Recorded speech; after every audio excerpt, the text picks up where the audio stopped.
How's it going, everybody? I hope you're having a really nice day.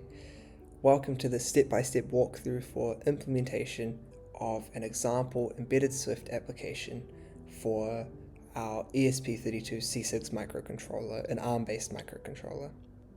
In this tutorial, in this walkthrough, we will implement one of the Swift embedded examples, or the embedded Swift examples. I'm not sure what way around it is. And we're going to be doing that on an ESP32 C6 microcontroller. We're going to discuss all the steps required to get it up and running, hopefully bridge any knowledge gaps that may exist between what you read online and what you find, and just try and make this process of getting started easier. And we'll also ask some questions because there will be some unknowns that we need to keep researching, and they can be a challenge for you and me as well going into our development journey with embedded Swift for microcontrollers. So you're going to need a USB cable and you're going to need your microcontroller. We're going to be using a microcontroller with the ESP32 C6 system on chip. It's very important that you do select a RISC or an ARM-based, a RISC-V or an ARM-based microcontroller, because they're the only architectures that are supported at the moment by embedded Swift. We can read through some documentation and we can see that Swift is going to target only ARM and RISC-V microcontrollers at the moment. And so this is just justification for the statement that I made beforehand. If you're trying to do this at home, it's really important that you do have a RISC-V or an ARM-based microcontroller. A lot of development boards that you can buy from affordable vendors, such as AliExpress, will just come with a ESP32 module, which uses an extensor 32-bit microprocessor. I'm not sure if I'm quite pronouncing that correctly, but it's not supported by embedded Swift at the moment. So first of all, we want to come to brew.sh. We want to copy our install homebrew link and paste it in a new terminal window. Go ahead and press enter, type in your password, and this will install CMake, it will install Ninja and DFU util as well. And these are all needed for, it will install Homebrew, which we can then use to install these tools, which are needed for our software build system. Ninja supports CMake, I believe. It tries to make our build system as fast as we can. And I'm not sure what DFU utils do. So here we're going to type in brew install CMake Ninja DFUtil Python 3 as well if you don't have it. This is going to go ahead and install those tools after we've already installed Homebrew. And this is important because this is how we're going to start setting up the standard toolchain for macOS. So this is how we're going to install our compiler. We haven't yet installed our software development kit, but we'll do that now. So you want to make a new directory in your home directory, or wherever you may want it. For me, it's the home directory called ESP. We're going to change directories to that, and we're going to clone the latest version of the ESP software development kit. I think it's called the ESP IDF. I don't remember what IDF stands for, but I think of it as a software development kit. It comes with all of the tools that you need for building applications for ESP or expressive microcontrollers, such as the ESP32 C6. So this will take a while. I also recommend using the latest version, or the most stable version that GitHub that's available, and that will be on GitHub. So if you just look up ESP IDF on GitHub, you can change your version. I'm using version 5.4.1. Once this is finished, our next task is to update any SSL certificates. This was just a workaround I found for a problem I was having where I couldn't run an install or an export script. I can't remember what it was. But if we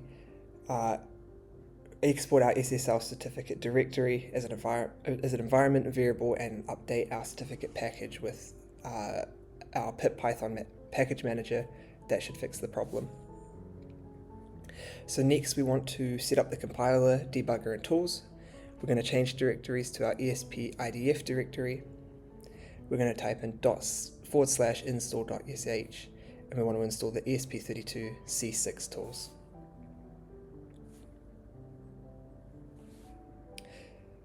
Once we've done that, we want to export these so they're available in our environment in our current terminal session. So you want to type in ./export.sh, which I've just done, and we're ready to do a hello world application in C. So if we run ESP and go to our home directory, and then we copy the example hello world, which is a get started example that comes with downloading the ESP IDF software development kit. If we copy that into our working directory and then connect our microcontroller, we can run it. We can build this application. So what we want to do here is we want to change into that directory, the hello world directory. We want to set our target using idf.py set target ESP32 C6, and that's configuring the application, I think, for our microcontroller that we want to use. We can then go ahead and build the application, which will take a while. It's been sped up here. And once that's finished and compiled successfully, we can then flash the program to our microcontroller. So if you want to know your port, you can type in ls/dev/cu on a Mac.start, and that'll show you all of the ports that your microcontroller may be. And in my case, it's the USB serial with the numbers and the characters. So I've copied that. I'm going to type in idf.py-p to specify the port, paste it in, and then flash and monitor afterwards.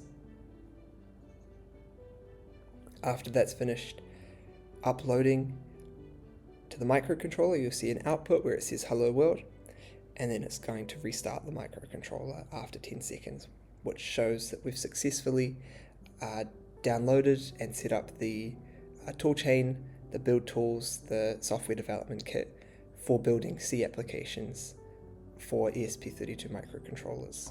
So now we're going to move on to how we can do this with Swift, which is a little bit different. But first of all, we want to go to the Swift tool chains where you can download them. You want to download the latest development snapshot and install it. I think it's called the Swift Nightly toolchain, but it's just the development snapshots that offer the Swift toolchain or compiler that will support building embedded Swift applications for microcontrollers.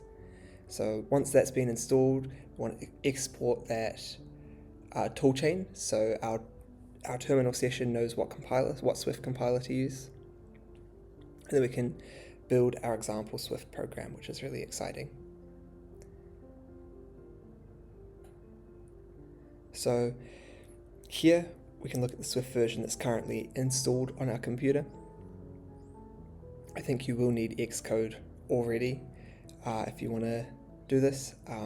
Next, you want to go to Library, Developers, Toolchain. That's where the package installed, and you want to find the package you just installed. So I have a few in here. We'll go Show Package Contents and open up the info.plist file.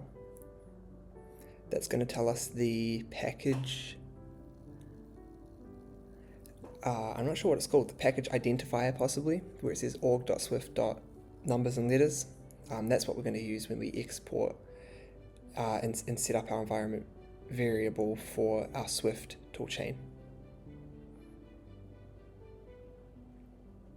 So here, type in export toolchains, or toolchain, sorry.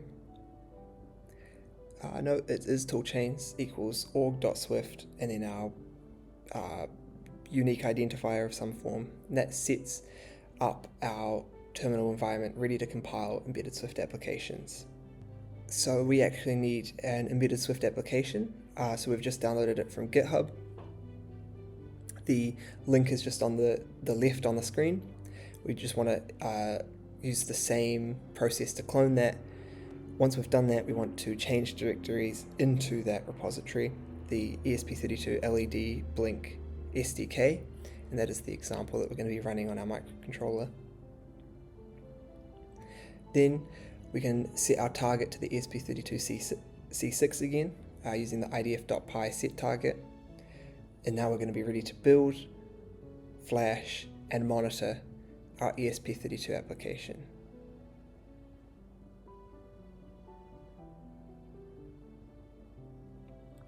So this will take a little while. Once it's finished building, we're going to be ready to upload this to our ESP32, which is exciting. We're going to be able to see the LED blink.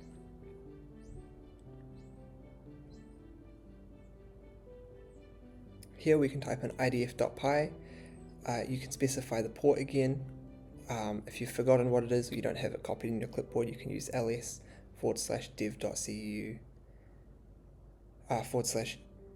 /dev/cu.star, and then copy over your name of your port.